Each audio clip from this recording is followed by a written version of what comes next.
Hello. Today we're back with more optimization and domain constraints problems. So today we have two problems going over optimization and finding the domain constraint of each problem. It's going to be really helpful for those who have tests based on optimization and also just helpful for you to understand how these problems work and how to find the domain properly. So the first problem is a rectangle has its two lower corners on the x-axis and its two upper corners on the curve y equals 16 minus x squared. What are the dimensions of the rectangle in this region with the largest area? So first we'll draw a diagram. So here and here. And it will be a semicircle. This would be at 4. This would be at -4. And this would be at 16. Okay, so this is the diagram of the curve. What are the dimensions of the rectangle in the region with the largest area? Just sketch a quick rectangle here. Okay. So the first thing, now the problem, 2 sentences, should seem easy, right? But one major thing that a lot of people are going to get tricked on is our side lengths in this problem. So here on this point, we have x, y, right? Let's just say this is xy. This is where the rectangle, this is like the corner of where the rectangle hits the curve. This is xy. Similarly, this would be negative xy. Okay? Negative xy. This is negative xy. Hold on, that's a bad drawing. So, negative x, negative xy. If those are going to be negative xy and this is going to be xy, then this side length would be x plus x as 2x. Okay, 2x. And this side length would just remain y. Now, a lot of people would have gone in the problem and just put in the side length as x and y, but in reality, it's 2x and y because it's a rectangle. We have to count for the x in 2 different places. Now, we have our constraining equation and our optimizing equation, let's just call it area, is equal to 2x times y. We need to find the domain, and let's find the domain in terms of x. So first step of finding the domain is setting that variable equal to 0. So x is equal to 0. And we see if there's like a possible solution. And x equal to 0 would mean y is equal to 16. So on a quick graph here, if x realistically is equal to 0 and the rectangle has a side length of 0 and 16, it would be nothing but a straight line, right? I guess it's not a rectangle, but at least that answer still exists, right? And that since it still exists, you can't have like a rectangle with side length 0 of 16. It'll just be a straight line, like a single line of fence, but it's still like possibly an answer. And we just need to check if the y exists for when we set our first variable is equal to 0. So in this case, the y does exist. Y is equal to 16. If the y was something like undefined, or if it's approaching infinity or negative infinity, then you can't have x equal to 0, right? That's going to mean that there's a vertical asymptote or discontinuity. The next step is to set the opposite variable equal to 0, y equals 0, and with y equals 0, we get x squared is equal to 16, and x is equal to plus minus 4. Now, important note, here we said that this point is negative x comma y, but we're still using x as a side length here. This is how we're going to find, this is how we're going to use our sides. If this was x and this was negative x, then this side length would just be 0, right? So since x is positive, it's non-negative, side length can never be negative. Since it can't be negative, we just have x is equal to 4. So x is equal to 4. And this is going purely based off of the scenario that we have. In other cases, we could have x is equal to plus minus 4. But in this case, x is equal to negative 4 cannot work. So x equals to 4 is our only solution. And we see here that x equals 0 works and x equals 4 works. So our domain is 0, 4, and you include that. So since the domain, and we see clearly, given we have the diagram here, that there's no discontinuities and no vertical asymptotes between 0 and 4, right? So you don't need to you don't need to show any limit work or discontinuities, and your sentence would be, since A is continuous, oh my goodness, on 0, 4, EVT, so extreme value theorem, never abbreviate, I'm just using EVT for like quickness. EVT guarantees, and since we need to maximize area, EVT would guarantee absolute maximum. Max.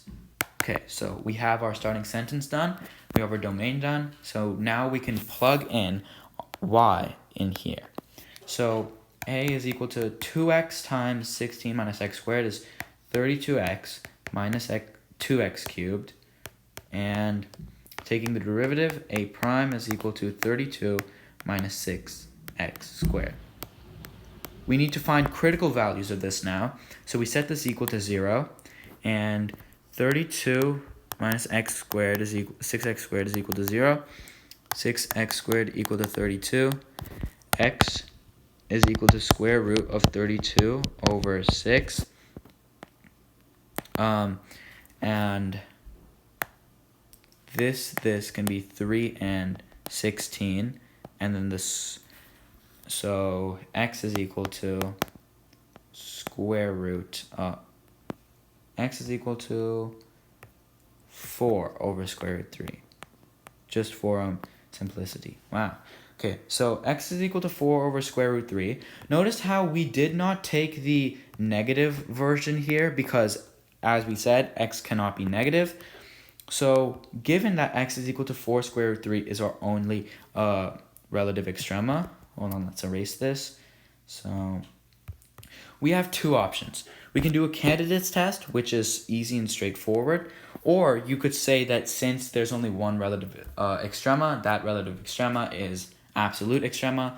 Let's do candidates test here. So 0, 4 over square root 3, and 4.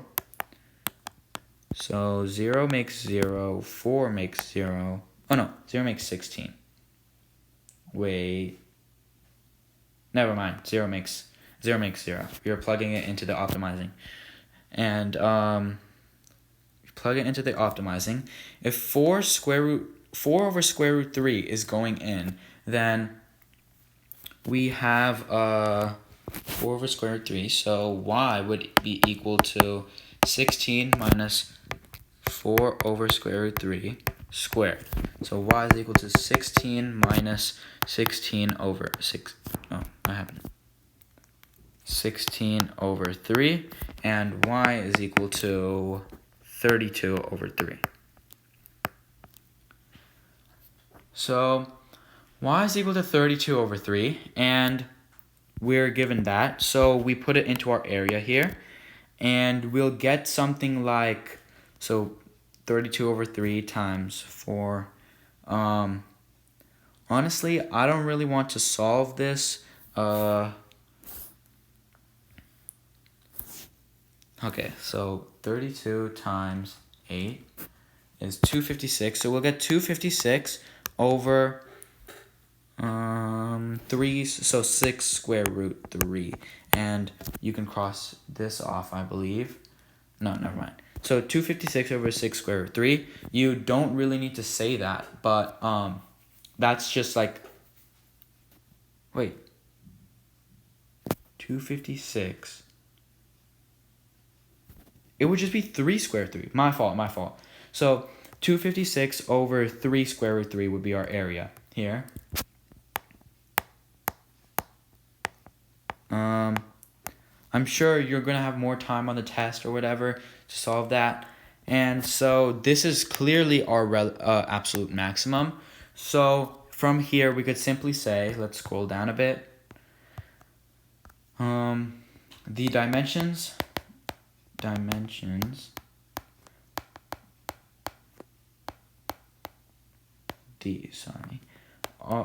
of the largest area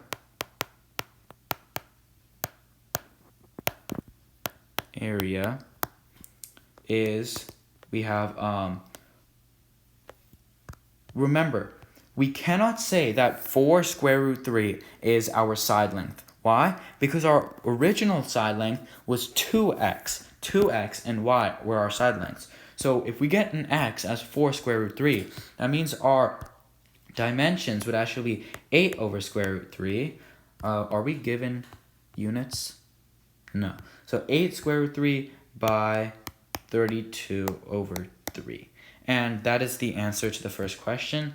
Sorry for that mess up. I mean, you could just intuitively know that 4 over square root 3 is going to be an absolute maximum, but I had to like solve for it to be absolutely certain. So let me just erase this. And going on to our next problem. A rectangular plot of land is to be fenced in using 2 kinds of fencing. 2 opposite sides will use heavy-duty fencing for $3 per foot, while the other 2 sides will use standard fencing for $2 per foot.